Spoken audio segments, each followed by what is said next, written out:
মা বোনদের জন্য শুনুন, নারী নিরাপত্তার জন্য শুনুন, হাত জোর করে বলছি। দেশের প্রথম কোনো রাজ্য ধর্ষণের মতো ঘৃণ্য ও নিন্দনীয় ঘটনা রুখতে বিশেষ বিল আনলো। বিধানসভায় বিরোধীরা শোরগোল ফেললে মুখ্যমন্ত্রী মমতা বন্দ্যোপাধ্যায় হাত জোর করে নারী সমাজের স্বার্থে বিলের প্রস্তাব শোনার অনুরোধ করেন। মুখ্যমন্ত্রীর নির্দেশ মতোই আজ রাজ্যের আইনমন্ত্রী মলয় ঘটক বিধানসভায় সেই বিল পেশ করেন। রাজ্য সরকারের পেশ করা সেই অপরাজিতা উইমেন অ্যান্ড চাইল্ড বিল 2024 মঙ্গলবার বিরোধীরা সমর্থন করে, যার ফলে সর্বসম্মতভাবে পাশ হয়ে যায় এই ঐতিহাসিক বিল।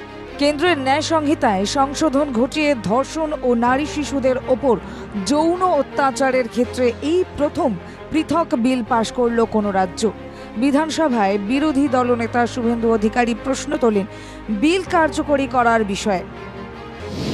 অপরাজিতা উইমেন অ্যান্ড চাইল্ড বিল 2024 সর্বসম্মতভাবে পাশ বিধানসভায়। বিলটি আইন হিসেবে কার্যকর করতে রাজ্যপালের স্বাক্ষর প্রয়োজন। ধর্ষণ রোধে রাজ্যের বিলে প্রয়োজন রাষ্ট্রপতির সম্মতি।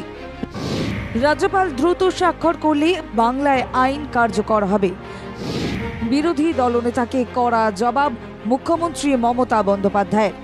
বিধানসভায় রাজ্য সরকারের সংবেদনশীল ও সমাজবন্ধু পদক্ষেপের কথা তুলে ধরে সোচ্চার হন মুখ্যমন্ত্রী। ধর্ষণ বা যৌন নিগ্রহের শিকার কোনো মহিলা বা শিশু পরিচয় কোনোভাবে যেটা প্রকাশ্যে না আসে, আগে তো বিলটা পাস হোক, তারপরে তো রাজ্যপাল সই করলেই এটা হয়ে যাবে রেজাল্ট।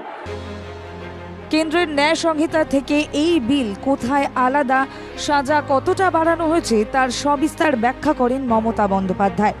নারী সমাজের স্বার্থে দ্রুত তদন্ত ও দ্রুত ন্যায় বিচার কতটা প্রয়োজন তাও তুলে ধরেন তিনি। ন্যায় সংহিতায় ধর্ষণ ও গণধর্ষণের 10 থেকে 20 বছরের সশ্রম কারাদণ্ডের সংস্থান রয়েছে। বিশেষ ক্ষেত্রে যাবজ্জীবন হতে পারে। নয়া বিলে ধর্ষণের মতো গুরুতর অপরাধে প্রাণদণ্ডের বিধান রয়েছে। অ্যাসিড হামলার ঘটনায় কেন্দ্র 10 বছরের সশ্রম কারাদণ্ড ও যাবজ্জীবন জরিমানার কথা বলেছে। রাজ্য সেখানে আমৃত্যু কারাদণ্ড ও প্রাণদণ্ড দিয়েছে।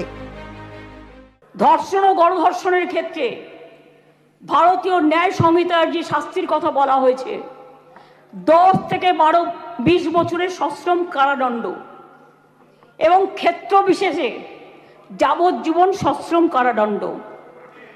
আমরা এটাকে করছি আমৃত্যু সশ্রম কারাদণ্ড থেকে গুরুতর থেকে ক্ষেত্রে এমনকি প্রাণদণ্ড।